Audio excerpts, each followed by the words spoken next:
నమస్తే Telangana welcome to T news నేను మమత ముందుగా బులెటిన్లో హెడ్లైన్స్ రామోజీ గ్రూప్ సంస్థల అధినేత రామోజీరావు కన్నుమూత ప్రజల సందర్శన కోసం ఫిల్మ్ సిటీలో పార్థివ దేహం రామోజీరావు మృతి పట్ల బీఆర్ఎస్ అధినేత కేసీఆర్ సంతాపం సేవలను స్మరించుకున్న ప్రముఖులు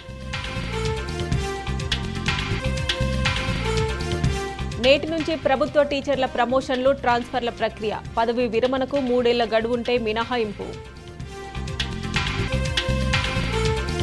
చేప ప్రసాదం పంపిణీకి హైదరాబాద్లో ఏర్పాట్లు ఎగ్జిబిషన్ గ్రౌండ్కు తరలివచ్చిన ప్రజలు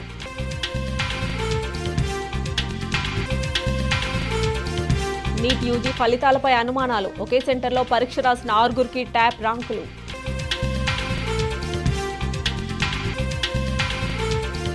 ఢిల్లీలో కొనసాగుతున్న నీటి ఎద్దడి బస్తీల్లో ట్యాంకర్ల దగ్గర ప్రజల క్యూ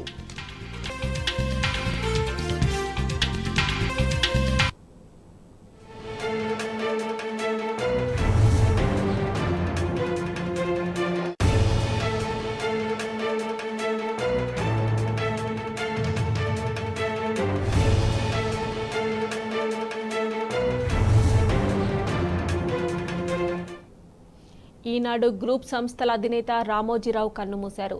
హైదరాబాద్లోని ఓ ఆసుపత్రిలో చికిత్స పొందుతూ తుది శ్వాస విడిచారు. కొంతకాలంగా అనారోగ్యంతో బాధపడుతున్న రామోజీరావు ఆరోగ్య పరిస్థితి విషమించడంతో నిన్న ఆసుపత్రిలో చేరారు.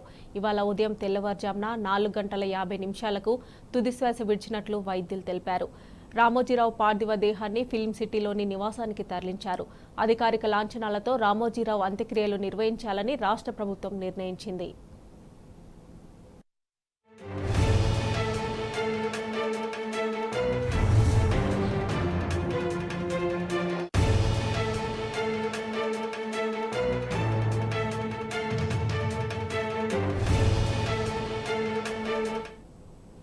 రామోజీరావు అసలు పేరు చెరుకూరి రామయ్య.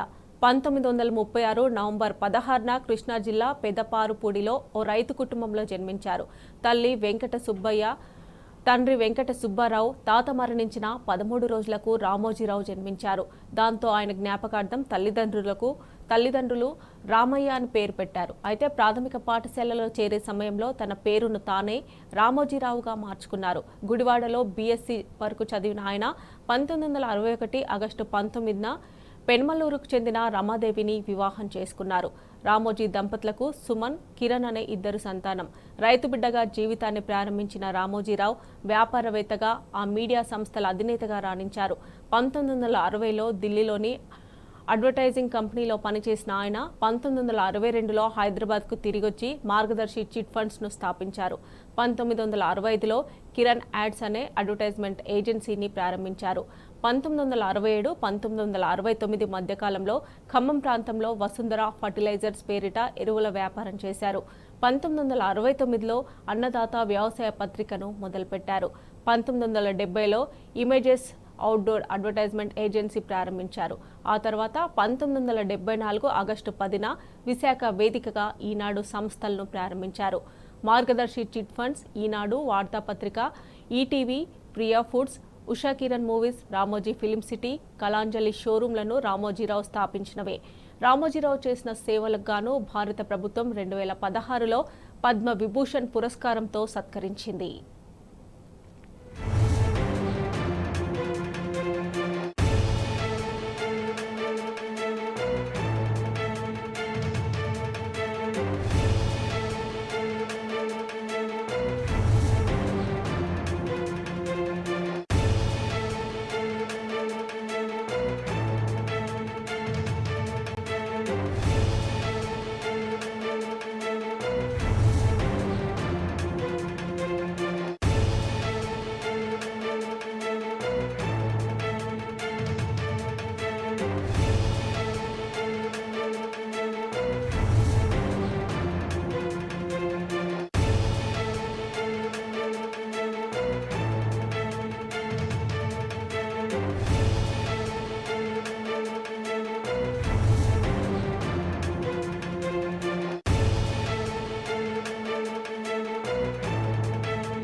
ఈనాడు గ్రూప్ సంస్థల చైర్మన్ రామోజీరావు మరణం పట్ల బీఆర్ఎస్ అధినేత కేసీఆర్ సంతాపం ప్రకటించారు.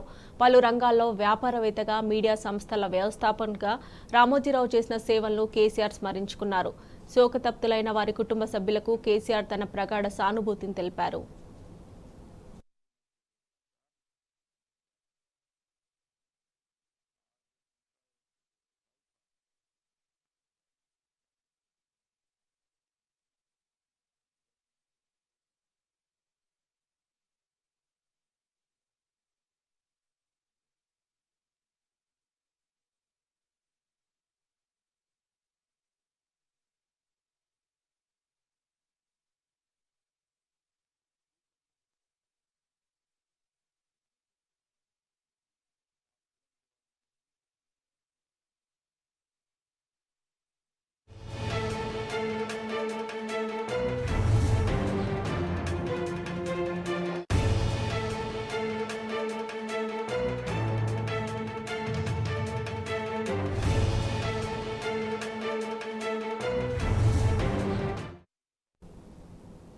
ఈనాడు గ్రూప్ సంస్థల అధినేత చెరుకూరి రామోజీరావు మృతి తీరని లోటని మాజీ మంత్రి ఎమ్మెల్యే హరీష్ రావు అన్నారు. సాధారణ వ్యక్తిగా ప్రారంభమైన ఆయన జీవితం నేడు అందరికీ ఆదర్శంగా నిలిచిందన్నారు. తెలుగువాడి సత్తాను యావత్ ప్రపంచానికి చాటి చెప్పిన రామోజీరావు చిరస్మరణీయులన్నారు. రామోజీరావు కుటుంబానికి, రామోజీ సంస్థల ఉద్యోగులకు హరీష్ రావు తన ప్రగాఢ సంతాపం ప్రకటించారు.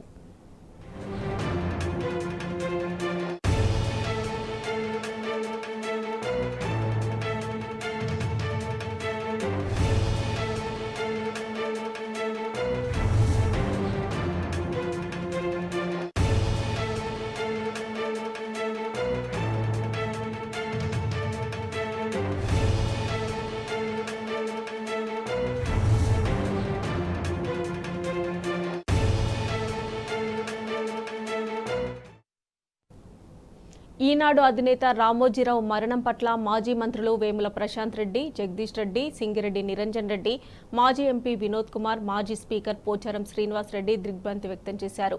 రామోజీరావు గారి మృతి మీడియా రంగానికి తీరని లోటు అన్నారు. రామోజీరావు కుటుంబ సభ్యులకు తమ ప్రగాఢ సానుభూతిని మాజీ మంత్రులు తెలిపారు.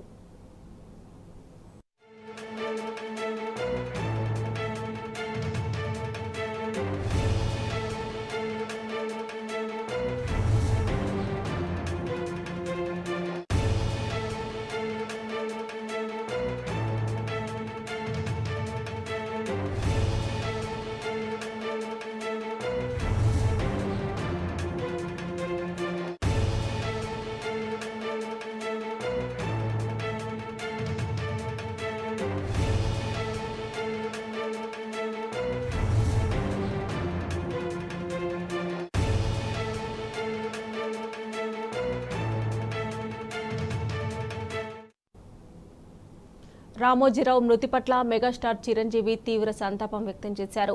ఎవరికీ తలవంచని మేరు పర్వతం దివికెగిసిందని ట్వీట్ చేశారు. పత్రికా రంగానికి ఆయన అందించిన సేవలను గుర్తు చేసుకున్నారు. ఆయన కుటుంబ సభ్యులకు ప్రగాఢ సానుభూతి తెలిపారు. ఆయన ఆత్మకు శాంతి చేకూరాలని, వారి కుటుంబ సభ్యులకు మనోధైర్యం ప్రసాదించాలని కోరారు.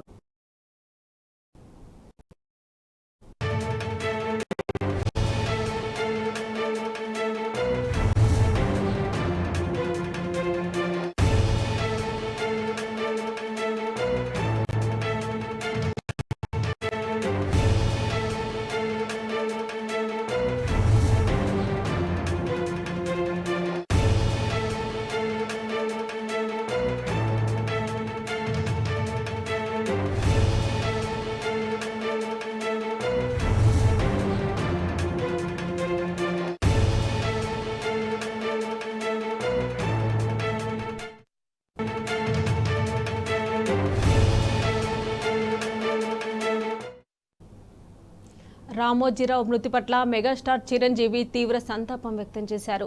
ఎవరికీ తలవంచని మేరు పర్వతం ఎగిసిందని ట్వీట్ చేశారు. పత్రికా రంగానికి ఆయన అందించిన సేవలను గుర్తు చేసుకున్నారు. ఆయన కుటుంబ సభ్యులకు ప్రగాఢ సానుభూతి తెలిపారు. ఆయన ఆత్మకు శాంతి చేకూరాలని, వారి కుటుంబ సభ్యులకు మనోధైర్యం ప్రసాదించాలని కోరుకున్నారు. ఇక మరిన్ని డీటెయిల్స్ మా ప్రతినిధి భాస్కర్ అందజేస్తారు. భాస్కర్, రామోజీ గ్రూప్ సంస్థల అధినేత రామోజీరావు తెల్లవారుజామున 4:50 నిమిషాలకు దివిశ్వాస ఇచ్చినట్టుగా అధికారికంగా వైద్యులు చెప్పడం జరిగింది. హైదరాబాద్ లోని ఓ ప్రైవేట్ ఆసుపత్రిలో చికిత్స పొందుతూ ఆయన చనిపోయినట్టుగా చెప్పడం జరిగింది. కొద్ది రోజులుగా ఆయన గుండె అదేవిధంగా శ్వాసకోశం సంబంధించినటువంటి వాటితో రెండు నిర్దిష్ట ఇబ్బంది పడుతున్నటువంటి నేపథ్యంలో అనారోగ్యంతో బాధపడుతున్నటువంటి రామోజీరావును నివాసానికి అనారోగ్యంతో బాధపడుతున్న నేపథ్యంలో హైదరాబాద్ నానక్ సాగర్లో ఒక ఆసుపత్రిలో ఇచ్చారు. అక్కడ చికిత్స కోసం తీసుకొచ్చిన సందర్భంలో ఆయన బాడీ చికిత్సకు రెస్పాండ్ కాకపోవడంతో ఆయన చనిపోయినట్టుగా ధృవీకరించారు. ప్రస్తుతానికి ఫిలిం సిటీలో ఆయన నివాసాన్ని తరలించారు. అనేక రకాలుగా ఒక భారతీయ వ్యాపారవేత్తగా ఈనాడు గ్రూప్ సంస్థల అధినేత, తెలుగు దినపత్రిక ఈనాడుకు వ్యవస్థాపకుడిగా, ప్రధాన సంపాదకుడిగా, ప్రచురణకర్తగా, మార్గదర్శి chit fund, Priya foods, Kalanjali మొదలగు వ్యాపార సంస్థల అధినేతగా రామోజీరావు స్థాపించిన రామోజీ గ్రూప్ ఆధీనంలో ప్రపంచంలోనే అతిపెద్ద cinema studio Ramoji Film City 2016లో భారత ప్రభుత్వం అతనిని దేశ రెండో అత్యున్నత పురస్కారమైన పద్మశ్రీ కూడా పురస్కారం అందించింది. ఈ నేపథ్యంలో రామోజీరావు ఆయన ఒక తెలుగు ఆంధ్రప్రదేశ్ సంబంధించినటువంటి తెలుగు వాడిగా ఎంతో గర్వకారమైనటువంటి వ్యక్తి అనేటువంటి కూడా ఈ సందర్భంగా తెలుగు సంపాదకులు చెప్తున్నటువంటి పరిస్థితి. రామోజీరావు ఆంధ్రప్రదేశ్ లోని కృష్ణా జిల్లా పెదపారుపూడిలో 1936 నవంబర్ 16న రైతు కుటుంబంలో జన్మించారు. తల్లి వెంకట సుబ్బమ్మ, తండ్రి వెంకట సుబ్బారావు పూర్వీకులు పామూరు మండలంలోని పెంచపల్లి గ్రామానికి చెందిన వారిగా కూడా చెప్పడం జరిగింది. ఇక అతని మొత్తం చదువంతా కూడా అక్కడే 1947లో రామోజీరావు గుడివాడలో పురపాలకోన్నత పాఠశాలలో 8వ తరగతిలో చేరాడు. 1957లో 6వ ఫామ్ అక్కడే పూర్తి చేసుకుని గుడివాడ కళాశాలలో ఇంటర్ బిఎస్సీ చదివారు. 1961 ఆగస్టు 19న రామోజీరావు పెదమలూరుకు చెందినటువంటి తాతినేని వెంకట సుబ్బయ్య వాణిదేవుల రెండవ కుమార్తె రమాదేవితో వివాహం జరిగింది. ఆ తర్వాత రామోజీరావుతో భార్య బంధువులో చిన్నబామని అయినటువంటి తాతాని వెంకట కృష్ణారావు మార్గదర్శి సంస్థలో డైరెక్టర్ గా కూడా ఉన్నటువంటి పరిస్థితి. ఆ తర్వాత ఈనాడు, డాల్ఫిన్ హోటల్స్ ని కూడా ఏర్పాటు చేయడం జరిగింది. రామోజీరావు మనకు పనిచేస్తున్నటువంటి అడ్వర్టైజింగ్ ఏజెన్సీ లో పనిచేసేటువంటి రామచంద్రరావు ప్రోత్సాహంతో అడ్వర్టైజింగ్ రంగంపై ఆసక్తితో ఆ రంగాన్ని గుర్తించి నేర్చుకోవాల్సినటువంటి అన్ని కూడా నేర్చుకుని ఉద్యోగంలో చేయడం జరిగింది. 1962లో తిరిగి హైదరాబాద్ కు వచ్చి రామోజీరావు అక్టోబర్ లో మార్గదర్శి చిట్ ఫండ్ కూడా ప్రారంభించారు. అతని జీవితంలో తొలి వ్యాపారం కూడా అదే. ఆ తర్వాత 1965లో కిరణ్ యాడ్స్ అడ్వర్టైజ్మెంట్ ఏజెన్సీని ప్రారంభించారు. 67-69 మధ్య కాలంలో ఖమ్మం ప్రాంతంలో వసుంధర ఫ్యాక్టరీగా పేరుతో ఎరువుల వ్యాపారాన్ని ప్రారంభించారు. 1969లో రామోజీరావు ప్రారంభించినటువంటి మొట్టమొదటి పత్రిక వ్యవసాయ సమాచారంతో సాగే అన్నదాత ప్రారంభించారు. 1970లో ఇమేజెస్ అవుట్డోర్ అడ్వర్టైజ్మెంట్ ఏజెన్సీ ప్రారంభించారు. దీని బాధ్యతలను అతని వైఫ్కు అప్పచెప్పడం జరిగింది. తర్వాత విశాఖపట్నంలో డాల్ఫిన్ హోటల్స్ ప్రారంభించారు. రామోజీరావు 1970లో నిర్ణయించుకున్న నిర్మాణ ప్రయత్నాలు ప్రారంభించారు. రామోజీ గ్రూప్ కింద ఉన్నటువంటి అన్ని సంస్థలను మార్గదర్శి చిట్ ఫండ్స్ తో పాటు ఈనాడు, వార్తాపత్రిక, ETV, Priya Foods, Usha Kiran Movies, Ramoji Film city, Kalanjali showroom కూడా అన్ని కూడా ప్రారంభించడం జరిగింది. ఇక ఇప్పటికే ఆయన ఈనాడు గ్రూప్ సంస్థల చైర్మన్ రామోజీరావు మరణం చాలా బాధాకరమైనటువంటిది. చాలా మంది రాజకీయ నాయకులు, ప్రముఖులు, పాత్రికేయులందరూ కూడా నేపథ్యంలో ఇవాళ ఆయన అంత్యక్రియలు రామోజీ ఫిలిం సిటీలో జరిగే అవకాశం ఉంది. దీనికోసం అధికారిక లాంఛనాలతో నిర్వహించడం తెలంగాణ ప్రభుత్వం కూడా నిర్ణయం తీసుకుంది. ఏర్పాట్లను పర్యవేక్షించాల్సిందిగా రంగారెడ్డి కలెక్టర్ ఆచకొండ కమిషనర్ కు సిఎస్ ఆదేశాలు జారీ చేశారు. ఈ నేపథ్యంలో చాలా మంది ప్రముఖులు ఇవాళ ఫిలిం సిటీకి వెళ్లి ఆయనకు నివాళులర్పించే అవకాశం కనిపిస్తోంది. దాదాపు 6 దశాబ్దాలుగా రాజకీయ నాయకులతో పాటు అనేక రంగాలలో ఉన్నటువంటి ప్రముఖులకు వాళ్ళందరికీ కూడా ఒక గైడ్ లైన్స్ ఇచ్చి ఆయన మొత్తం జీవితంలో అనేక మందికి ఒక దగ్గరుండి ఆయన దానికి ఆయన సంబంధించినటువంటి అన్ని విషయాలను చెప్పేటువంటి వ్యక్తిగా గొప్ప వ్యక్తిగా ఉన్నటువంటి రామోజీరావు లేని లోటు మీడియా రంగంలో తీరనిదనేటువంటిది పాత్రికేయ మిత్రులందరూ చెప్తున్నటువంటి నేపథ్యంలో చెరుకూరి రామోజీరావు గారి అంత్యక్రియలు ఇవాళ అధికార లాంఛనాలతో నిర్వహిస్తారు. ఆయన సంబంధించినటువంటి అంత్యక్రియలు ఫిలిం సిటీలోనే జరుగుతాయి. ఎన్ని గంటలకు ఉంటుందనేటువంటిది మరి కాసేపట్లో సాధించి వచ్చే అవకాశం కనిపిస్తోంది. తీవ్ర అనారోగ్యంతో 88 ఏళ్ల వయస్సులో ఆయన ఫిలిం సిటీలో ఉంటూ అక్కడే అనారోగ్యానికి గురి కావడంతో హైదరాబాద్ లోని ప్రైవేట్ ఆసుపత్రి ఉంచారు. అప్పటికే ఆయన ఆరోగ్యం విషమించడంతో తెల్లవారుజామున 4 గంటల సమయంలో ఆయన మరణించినట్టుగా అధికారికంగా ధృవీకరించారు. దేశవ్యాప్తంగా ఉన్నటువంటి ప్రముఖులు, రాజకీయ నాయకులు, సినిమా రంగానికి సంబంధించినటువంటి వారు అంతా కూడా రామోజీరావు మరణం పట్ల తీవ్ర దిగ్భ్రాంతిని వ్యక్తం చేస్తూ వారి సంతాపాన్ని ప్రకటించారు. ఇవాళ ఫిల్మ్ సిటీలో చాలా మంది ప్రముఖులు, సినీ రాజకీయానికి సంబంధించినటువంటి ప్రముఖులు పెద్ద ఎత్తున చేరుకుని ఆయనకు నివాళులు అర్పించే అవకాశం ఉంది. సాయంత్రానికల్లా ఫిల్మ్ సిటీలో ఆయన అంత్యక్రియలు ఉండేటువంటి అవకాశం అయితే కనిపిస్తోంది. Right Bhaskar, thanks for updates.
Ramoji Rao మృతి పట్ల మెగాస్టార్ చిరంజీవి తీవ్ర సంతాపం వ్యక్తం చేశారు. ఎవరికీ తలవంచని మేరు పర్వతం దివికెగిసిందని ట్వీట్ చేశారు. పత్రికా రంగానికి ఆయన అందించిన సేవలను గుర్తు చేసుకున్నారు. ఆయన కుటుంబ సభ్యులకు ప్రగాఢ సానుభూతి తెలిపారు. ఆయన ఆత్మకు శాంతి చేకూరాలని, వారి కుటుంబ సభ్యులకు మనోధైర్యం ప్రసాదించాలని కోరుకున్నారు. ఇక మరిన్ని డీటెయిల్స్ మా ఇన్పుట్ ఎడిటర్ సీతారామరాజు అందజేస్తారు. సీతారామరాజు. మమత, ఈనాడు గ్రూప్ సంస్థల అధినేత రామోజీరావు కొద్దిసేపటి క్రితమే కన్నుమూశారు. ఈరోజు ఉదయం 4 గంటల సమయంలో ఆయన తుది శ్వాస విడిచినట్టుగా తెలిపారు. గత కొన్ని రోజులుగా ఆయన అనారోగ్యంతో బాధపడతా ఉన్నారు. ఇటీవల ఆయన ఆరోగ్యం క్షీణించడంతో హైదరాబాద్ లోని ఒక ప్రైవేట్ ఆసుపత్రికి ఆయనకు తరలించి అప్పటి నుంచి అక్కడ చికిత్స అందిస్తా ఉన్నారు. అయితే ఈ రోజు ఉదయం పరిస్థితి విషమించడంతో వైద్యులు చికిత్స అందించినప్పటికీ కూడా ఆయన ప్రాణాలు కాపాడలేకపోయారు. కొద్దిసేపటి క్రితమే ఆయన పార్థివ దేహాన్ని రామోజీ ఫిలిం సిటీలోని ఆయన నివాసానికి తరలించారు. ఆయన పార్థివ దేహానికి నివాళులు అర్పించేందుకు అభిమానులు, అలాగే మీడియా, పత్రికా విలేకరులు, అలాగే అనేక ప్రాంతాల నుంచి ప్రజలు కూడా తరలి వస్తున్న పరిస్థితి కనిపిస్తా ఉంది. అన్నిటికంటే ముఖ్యంగా ఆయన ఒక పారిశ్రామికవేత్తగా కూడా ప్రత్యేకమైన గుర్తింపు సాధించారు. ఈనాడు గ్రూప్ సంస్థలతో పాటుగా రామోజీ ఫిలిం సిటీ నిర్మించి దేశంలోనే ఒక సినిమాలకు సంబంధించిన ఒక కీలకమైన ఫిలిం సిటీని నిర్మించడం ద్వారా ఆయన ప్రత్యేకమైన గుర్తింపు సాధించిన పరిస్థితి కనిపిస్తా ఉంది. ఆయన మరణం పట్ల దేశ ప్రధాని నరేంద్ర మోదీ గారితో పాటుగా అనేక మంది ప్రముఖులు సంతాపాన్ని తెలియజేస్తున్న పరిస్థితి కనిపిస్తా ఉంది. ప్రస్తుతం పార్థివ దేహాన్ని రామోజీ ఫిలిం సిటీలో ఉంచారు. అంత్యక్రియలు ఎప్పుడు నిర్వహిస్తారనేది కాసేపట్లో తెలిసే అవకాశం ఉంది. Mamata. Right Sitaramaraju, thanks for updates.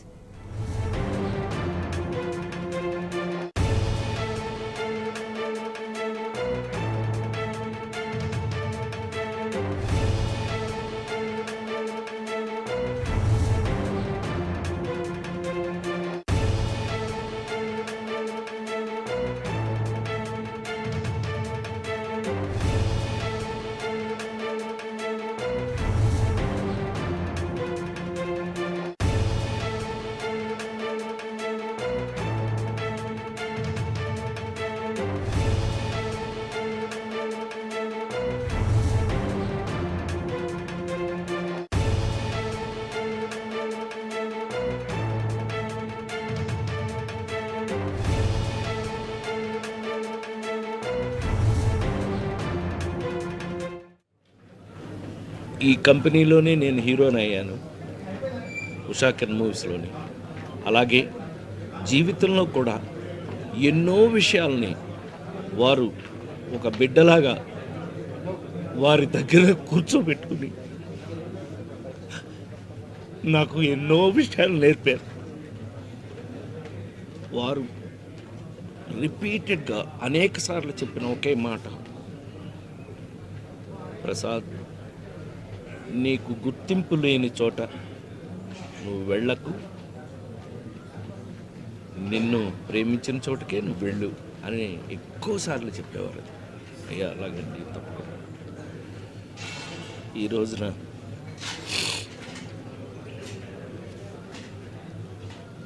జాతస్యహు మరణం ధ్రువం అని అందరం వెళ్ళిపోవాల్సిన వాళ్ళ పెద్ద ఆయన,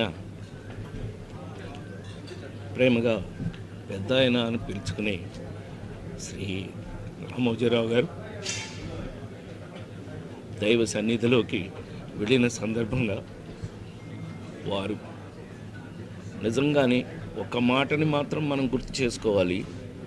అంతటి మహానుభావుడు ఈ దరిద్రపు చెత్త రాజకీయాల వల్ల చివరికి మన క్షోభ అనుభవించి వెళ్ళారు. అది భగవంతుడు చూసుకుంటాడు, డెఫినెట్ చూసుకున్నాడు, భగవంతుడు చూసుకున్నాడు. కానీ ఆయన ఆ గెలుపు, ఆ నిజ గెలుపుని ఆయన అనుభవించి ఆ సక్సెస్ని ఆయన చూసే వెళ్ళారు. ఆ విషయంలో చాలా చాలా సంతోషం. ఆయన అనుకున్నది సాధించి మరి వెళ్ళారు. వారి మనశ్శాంతి, వారి జీవితంలో వారు ప్రపంచం బతికున్నంత వరకు కొంతమంది బ్రతుకుంటారు, అందులో శ్రీ రామోజీరావు గారు ఒకరు. అది ఒక చరిత్ర.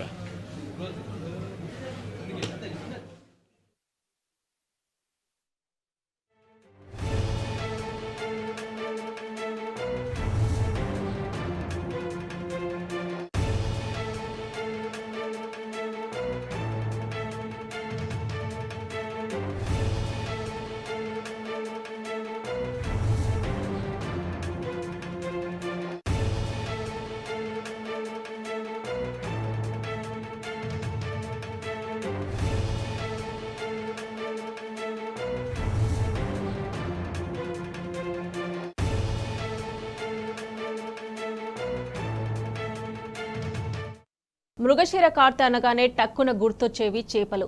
వానాకాలంలో వచ్చే సీజనల్ వ్యాధులను తప్పించుకోవాలంటే ఫిష్ కర్రీ తినాల్సిందే. అందుకే హైదరాబాద్తో పాటు రాష్ట్రంలోని చేపల మార్కెట్లు జనంతో కిటకిటలాడుతున్నాయి. డిమాండ్కు తగ్గట్లుగా తెలుగు రాష్ట్రాల నుంచి చేపలను దిగుమతి చేసి వ్యాపారులు విక్రయిస్తున్నారు.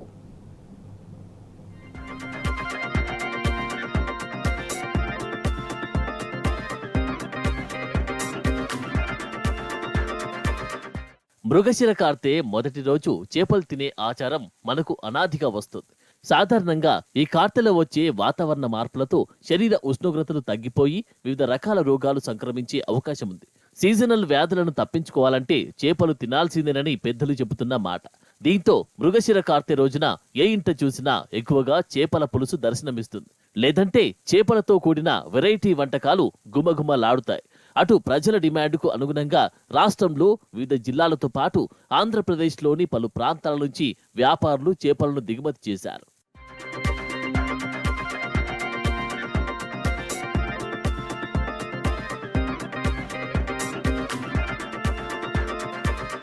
మృగశిర కార్తె సందర్భంగా హైదరాబాద్ మహానగరంలోని ఫిష్ మార్కెట్లు జనంతో కిటకిటలాడుతున్నాయి. ముఖ్యంగా ముషిరాబాద్లోని చేపల మార్కెట్ నగరంలోనే చాలా ఫేమస్. సాధారణంగా రోజుకు 15 టన్నుల నుంచి 20 టన్నుల వరకు అమ్మకాలు జరుగుతాయి. ఇక మృగశిర అంటే చేపలకు ప్రత్యేక రోజు కావడంతో 2 తెలుగు రాష్ట్రాల నుంచి సుమారు 50 నుంచి 70 టన్నుల వరకు దిగుమతి చేశారు.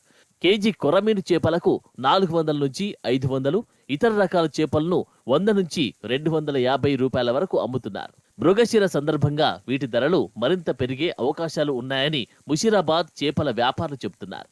రాష్ట్రంలోని వరంగల్, కరీంనగర్, నిజామాబాద్, నల్గొండ, చేవెళ్ల జిల్లాలతో పాటు ఏపీలోని పలు ప్రాంతాల నుంచి చేపలను దిగుమతి చేసుకున్నట్టు తెలిపారు.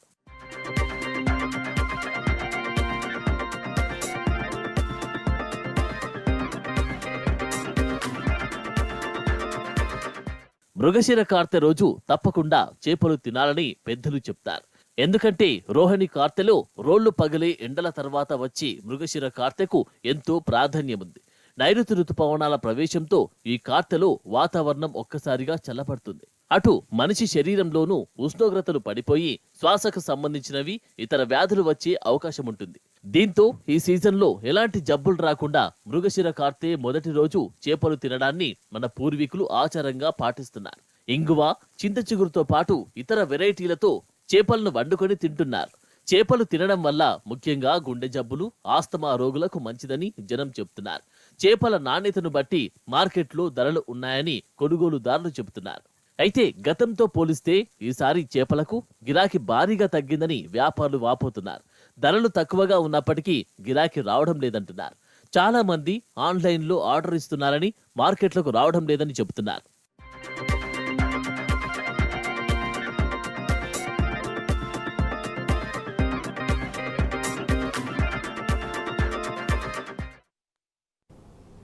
నాంపల్లి ఎగ్జిబిషన్ గ్రౌండ్లో చేప ప్రసాదం పంపిణీని స్పీకర్ గడ్డం ప్రసాద్ ప్రారంభించారు. మన రాష్ట్రంతో పాటు ఇతర ప్రాంతాల నుంచి వచ్చిన వారికి చేప ప్రసాదం పంపిణీ చేస్తున్నారు.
రాష్ట్రంలో గ్రూప్ 1 ప్రిలిమినరీ పరీక్షకు టీజీపీఎస్సీ అన్ని ఏర్పాట్లు చేసింది. 31 జిల్లాల్లో పరీక్షా కేంద్రాలను సిద్ధం చేసింది.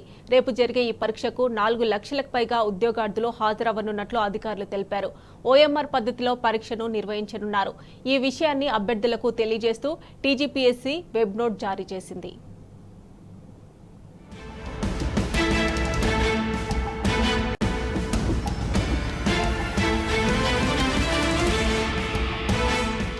తెలంగాణలో గ్రూప్ 1 ప్రిలిమినరీ పరీక్షకు టీజీపీఎస్సీ ముమ్మర ఏర్పాట్లు చేసింది. ఈ ఆదివారం ఉదయం 10:30 నుంచి మధ్యాహ్నం 1 గంట వరకు జరగనున్న పరీక్షకు 31 జిల్లాలలోని 897 పరీక్షా కేంద్రాలను సిద్ధం చేసింది. 563 పోస్టులకు గాను మొత్తం 4.3 లక్షల ఉద్యోగార్థులు పరీక్ష రాయనున్నట్లు టీజీపీఎస్సీ అధికారులు తెలిపారు. ప్రిలిమ్స్ ను ఒక్క రోజులోనే పూర్తి చేసేందుకు ఓఎంఆర్ పద్ధతిలో పరీక్ష నిర్వహించాలని నిర్ణయించామన్నారు. ఈ విషయాన్ని అభ్యర్థులకు తెలియజేస్తూ టీజీపీఎస్సీ వెబ్ నోట్ జారీ చేసింది.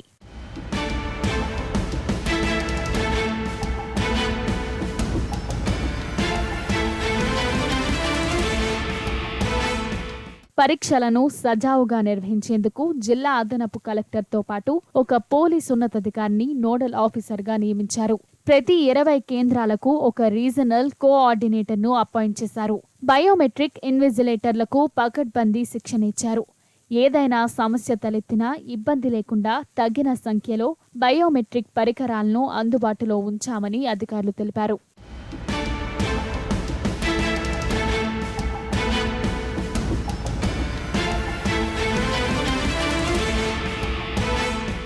ప్రిలిమ్స్ ఎగ్జామ్లో ఓఎంఆర్ షీట్పై పేరున్న చోట అభ్యర్థి ఇన్విజిలేటర్ సంతకం చేయాలి.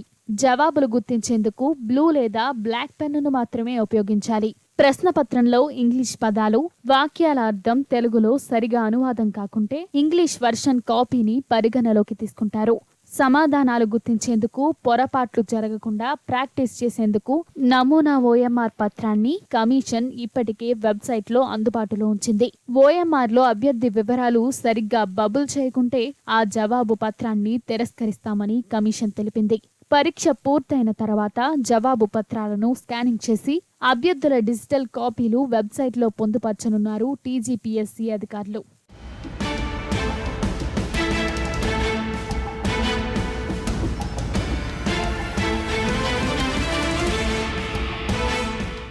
అభ్యర్థులు పరీక్ష కేంద్రానికి హాల్ టికెట్తో పాటు ప్రభుత్వం జారీ చేసిన passport, PAN card, voter card, Aadhaar card, driving లైసెన్సులలో ఏదైనా ఒక ఒరిజినల్ వెంట తీసుకువెళ్లాలి. పరీక్షా కేంద్రం ఎక్కడుందో ఒక రోజు ముందుగా చూసుకోవాలి. పరీక్షా కేంద్రాల్లోకి ఉదయం 9 గంటల నుంచి అనుమతిస్తారు. పరీక్షా కేంద్రం గేట్లు 10 గంటలకు మూసివేస్తారు. ఆ తరువాత కేంద్రంలోకి ఎవరిని అనుమతించరు. అభ్యర్థుల చేతులపై గోరింటాకు, తాత్కాలిక టాటూలు వేసుకోకుండా రావాలి. షూలు కాకుండా సాధారణ